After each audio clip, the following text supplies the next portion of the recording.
Salut tout le monde. Salut. Donc on se retrouve pour notre 48 heures. Donc on est arrivé à, je sais pas quelle heure il était, 7h30 à peu près, ouais, un peu avant. Ouais. Donc là on a commencé à monter un peu le bateau, etc. On a passé déjà un premier coup d'écho. Et puis on a monté un abri parce qu'il fait vraiment un temps de chien. Moi je suis parti, il y avait 4 degrés ce matin. Ouais, pareil. On est sur un poste où on a le vent en pleine gueule. Donc ça caille un peu. En plus on a quelques averses qui passent de temps à autre. Donc bon, ça va pas être simple. On a une eau qui est presque à 7 degrés par contre. Ça c'est plutôt bien. On s'attendait à avoir une eau beaucoup plus froide. Mais bon, les poissons peuvent être en activité quand même. À 7 degrés ça va.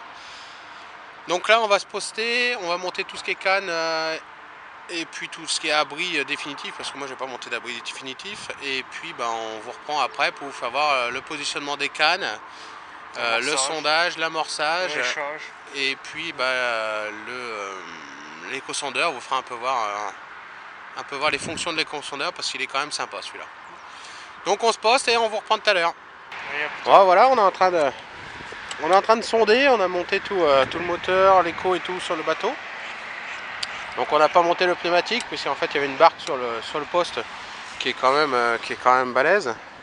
Parce que là on est à deux dedans et quand tu vois la place qui reste, elle est vraiment balèze. Donc là on a monté le moteur, l'éco. Voilà. Tout nouvel éco que Simon a acheté. On avait un petit, mais là c'est vrai que c'est un peu plus la classe. Ça va nous permettre de trouver un peu plus facilement les tas de merde, etc. Donc là on est sur la gauche du poste. Donc on a une forêt émergée. Donc ça c'est plutôt le côté à Simon.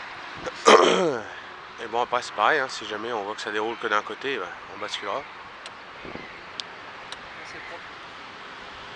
Donc on est en train de chercher des spots éventuels. Pour l'instant on n'a rien monté, on a juste monté le bateau.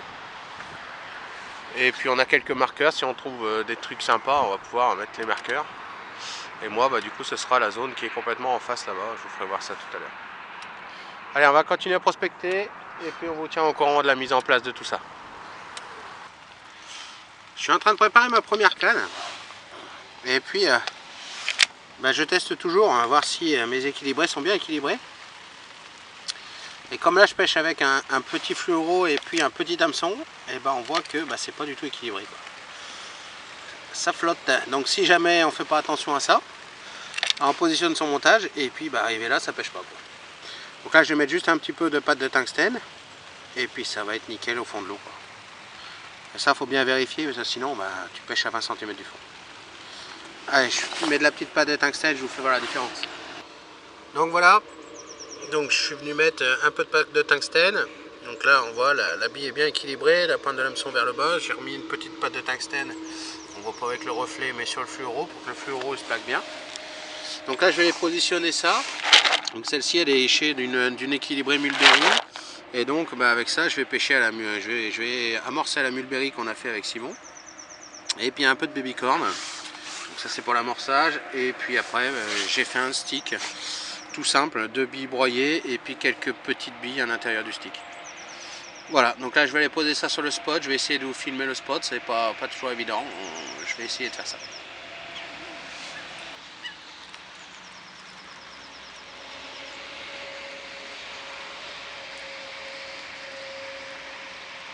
Voilà, Sébastien vient de partir en bateau.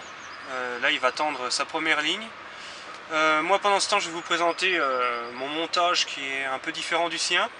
Un montage que je pêche depuis un moment et que j'ai toujours des bons résultats avec des poissons qui sont bien piqués. Donc le voilà. Donc moi je pratique avec directement une perle qui visse la bille sur la hampe de l'hameçon. Et pour équilibrer, étant donné que c'est une pop-up, je mets un petit plomb. Voilà. Et puis après, un clip plomb standard. Donc là, je vais vous présenter l'amorçage que j'utilise. Donc ça, c'est du stick mix à la Tiger Nut. C'est assez grossier. À ça, moi j'y rajoute du baby corn moulu. Donc je passe ça au crochet, ça va très bien. Du dip. Donc moi je l'incorpore à la seringue directement parce que là ça va me faire plusieurs sticks. Ça va me permettre d'avoir un mélange homogène. Donc là le dip, étant donné que je pêche à mulberry, c'est du mulberry florentine. Et à ça j'y rajoute du sirop, c'est un genre de dip également qui va bien coller les particules ensemble. Voilà, je prépare tout ça et je vous montre le résultat. Donc voilà le résultat.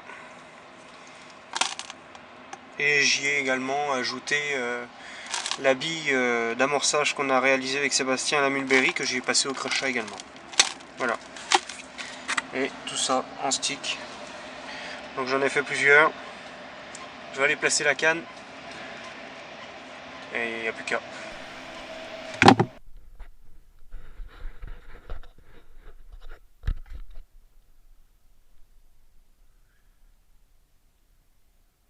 On se dirige sur mon premier spot.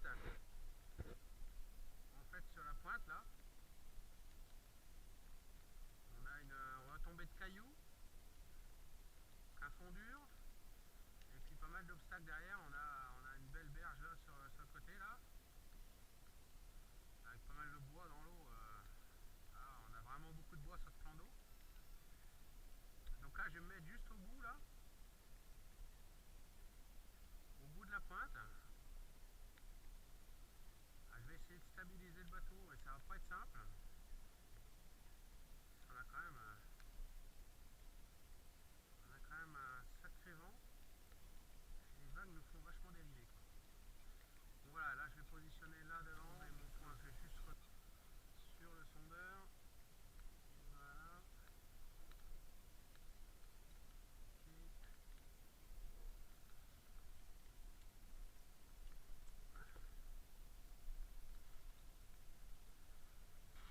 Voilà, je vais essayer de me mettre face aux vagues avec le bateau.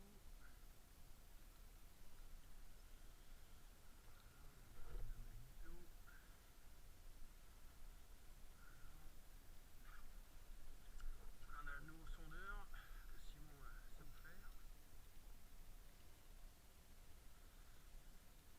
Donc là on voit on a 2 mètres d'eau. On a quelques obstacles. On vient de passer au-dessus d'une branche là. On a une belle branche là.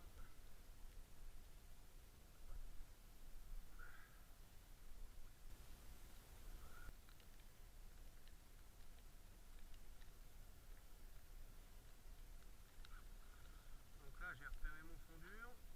On va essayer de faire du stationnaire.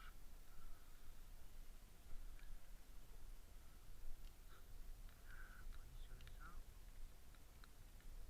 C'est pas simple, hein. Alors, on est parti en steak.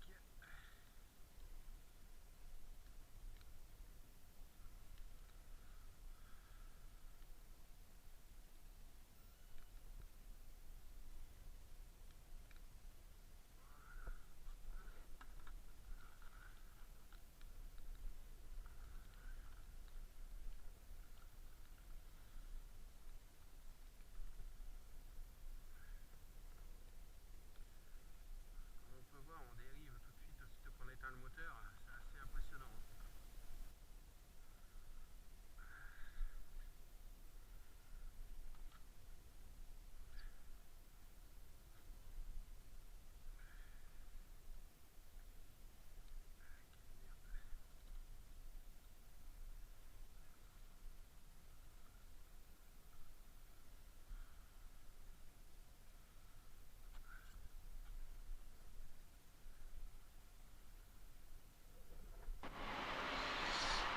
Donc pour ma deuxième canne, donc toujours bouillette équilibrée bien sûr, high fish, avec un bas de ligne plus fort cette fois-ci, un hameçon plus fort, une tresse coulante, avec un bas de ligne assez long. Là je vais pêcher près d'un arbre immergé, donc je vais pêcher fort, j'ai pas le choix, frein serré, et là-dessus en amorçage, donc j'ai fait un mélange de mes petites graines là, graines pour pigeon, graines pour canari, du chènevis, On voit, ça fait un mélange qui est sympa.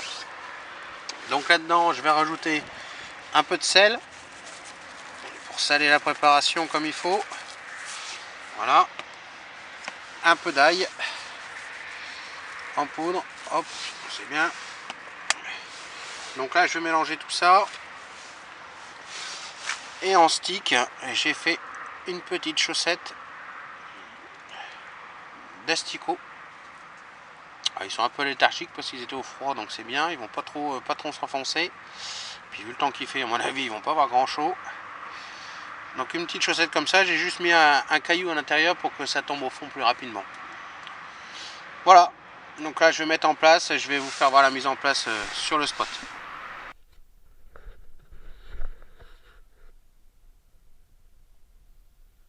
Donc voilà, on arrive sur le spot qui m'a permis de faire le plus de poissons il y a 2 ans. Où il y a l'arbre à plat là. Donc je me positionne juste devant ça en fait. Il y a un beau fond dur. Et là avec le vent c'est vraiment la galère. Positionner, c'est vraiment chaud. Hein. Le problème c'est que si on laisse le moteur en route, on dérive de trop. Si on le met pas en route, on dérive dans l'autre sens. C'est vraiment la merde. Là, il faudrait juste que je retrouve le fond dur. On dérive à fond. Donc, juste en face de notre branche. Voilà. Hop, on positionne le montage comme il faut. On essaie de stabiliser un peu la barque.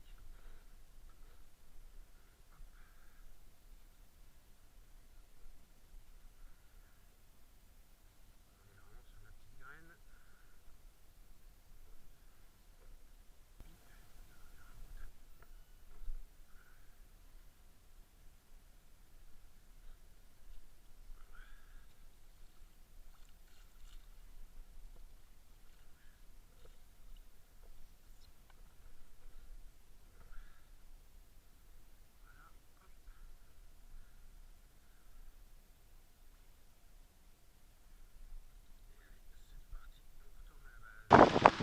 Voilà, je vais me placer là, à la pointe pied de l'arbre là. J'avais déjà pêché là la dernière fois qu'on était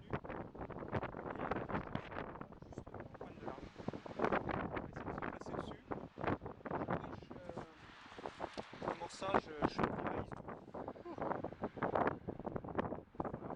Et avec ça, boule d'amorce et puis des mains. Là, je vais me faire un petit amorçage dans l'arbre carrément. Cette fois-ci, on a.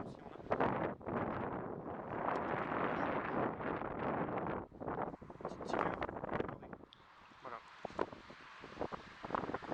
On a battu le fluo.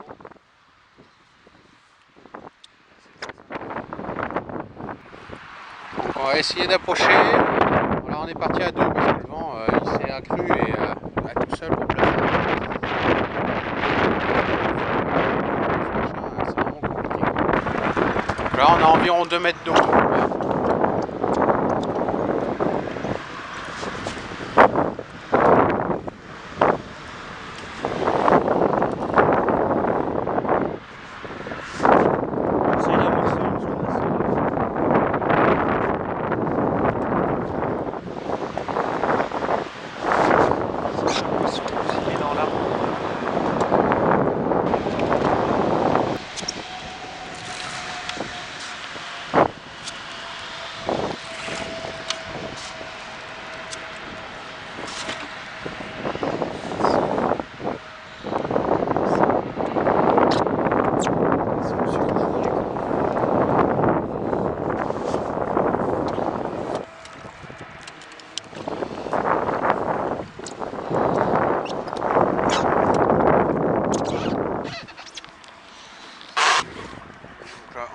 L'écho.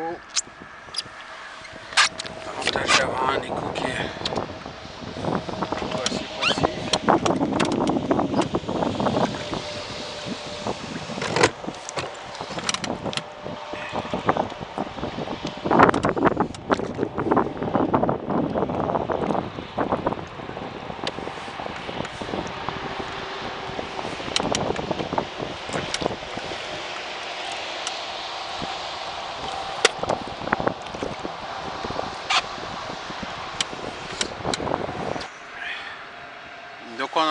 préparer le coup à esturgeon là. Donc c'est la partie droite. Moi je vais mettre du petit pelé poisson. Je vais mettre avec ça un peu de frolic moulu. Je vais mettre quelques frolics entiers. Voilà. Quelques frots. On va bien remuer tout ça, bien mélanger tout ça. Donc j'ai fait laisser avec le liquide de krill. Il se diffuse bien dans l'eau, même dans l'eau froide, donc il n'y a pas de souci. Je vais en mettre un peu. Je vais napper tout ça.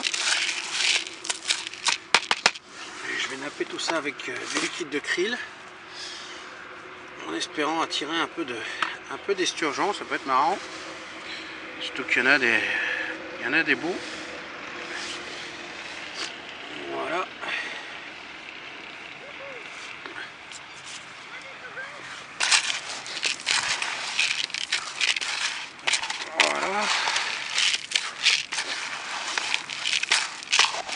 Voilà, j'ai bien mélangé ça.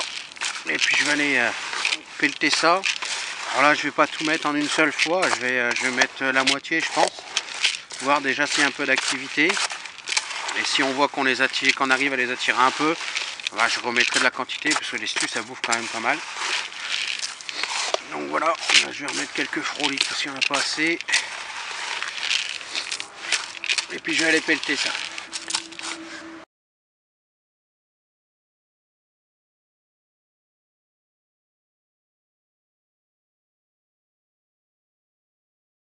Bon, salut à tous. Salut.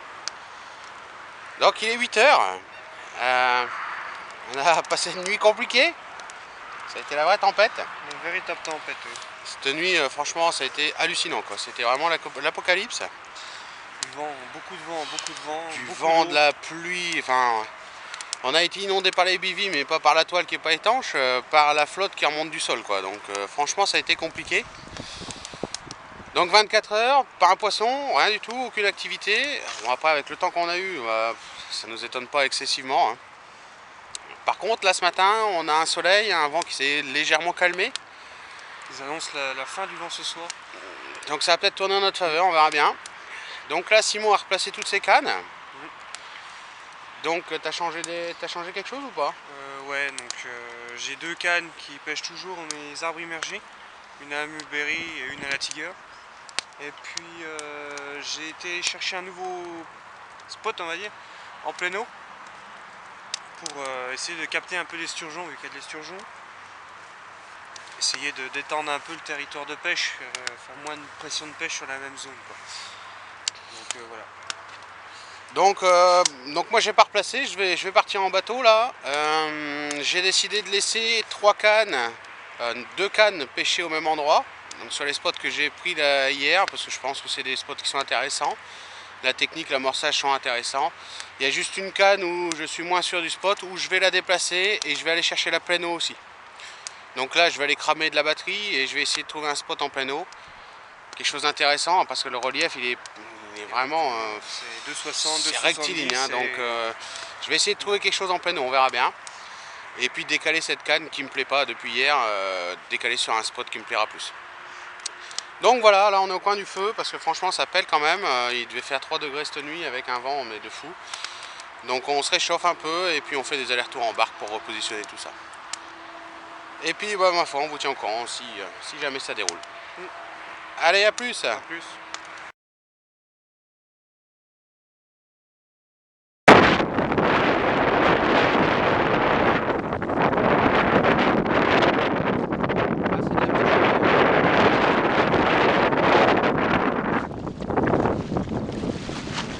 Il y a de la vague.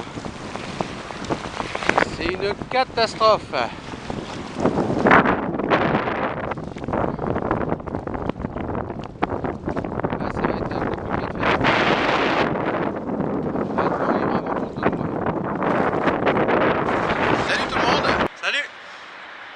Donc il est 6h20, on est paré pour la dernière nuit, ça y est.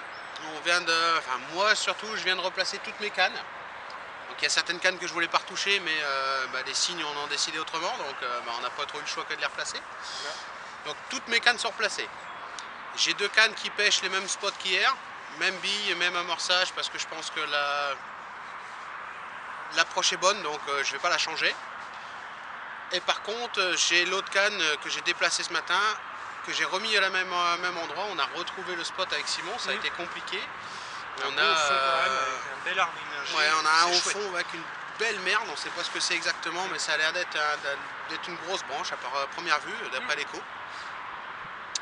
Et donc on a réussi à retrouver ce au fond, il y a à peu près 2 mètres d'eau, autour il y a 2,50 m, 2,60 m, donc il y a vraiment quelque chose de sympa.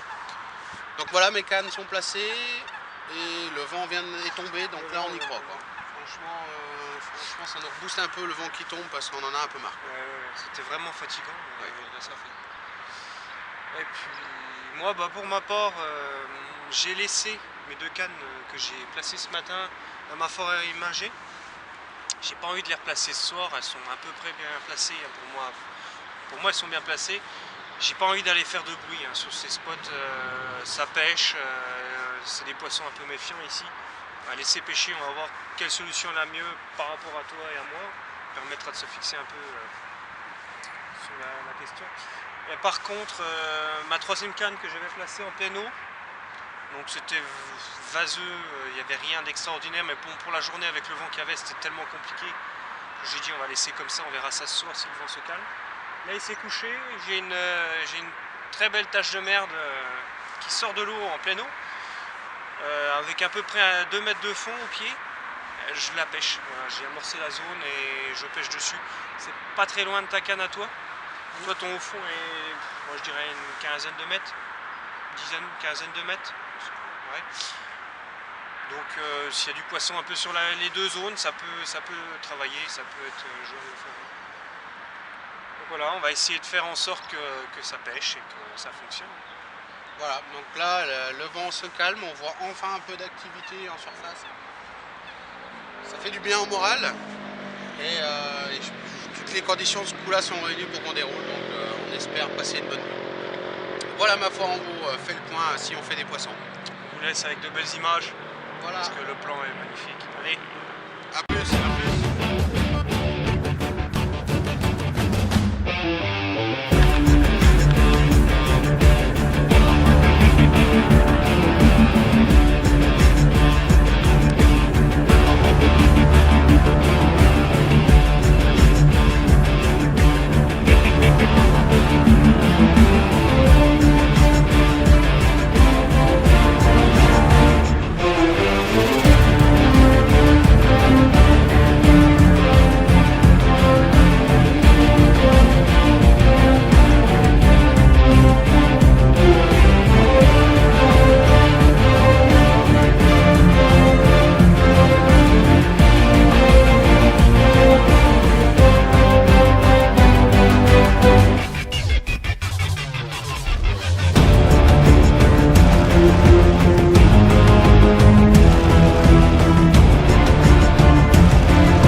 Bon voilà, on arrive à la fin de notre petit 48 heures. Il reste grosso modo 1 heure à pêcher, donc on a rangé le gros de notre matos. Donc là grosso modo il n'y a plus que les cannes et puis mon broli. un tapis de réception, une épuisette. Voilà, donc on a quasiment rangé tout. Cette nuit n'a pas été productif malheureusement. On avait beaucoup d'espoir sur la nuit et ça n'a rien porté. Pas une touche, rien. Rien du tout. On est un peu déçus parce que c'est vrai que la session on l'avait bien préparée. On a passé du temps à sonder, à trouver les spots, etc. Et puis on pensait quand même dérouler mieux que ça. Bon voilà, on gagne pas à tous les coups, hein. C'est vrai qu'on est tout début mars, donc l'eau est quand même très froide et puis on a subi hier une tempête, les eaux, Une véritable tempête. c'était hallucinant. Ouais. Je mettrai peut-être un petit bout, je vais essayer de la traiter, de la vidéo avec la caméra subaquatique. On en a mis un morceau hier et c'est vrai qu'on voit rien du tout, c'est hyper trouble et puis il y a plein de matière en suspension. Donc ça n'a pas facilité la pêche, je pense que... Après moi je regrette rien au niveau du placement de mes montages, etc., de l'amorçage de mes appâts. Voilà, la technique était là, il n'y a pas de souci. Bien placé, propre. Après voilà, hein, les temps étaient sur off, le poisson n'était pas présent et n'a pas répondu sur nos coups. Voilà. C'est que partie remise, hein. On est en tout début de saison, on fera mieux la prochaine fois. Hein. Voilà. Donc ma foi, on vous dit à plus tard pour une autre vidéo en espérant cette fois-ci faire un peu plus de fiches. Allez, à la prochaine. À la prochaine. Salut.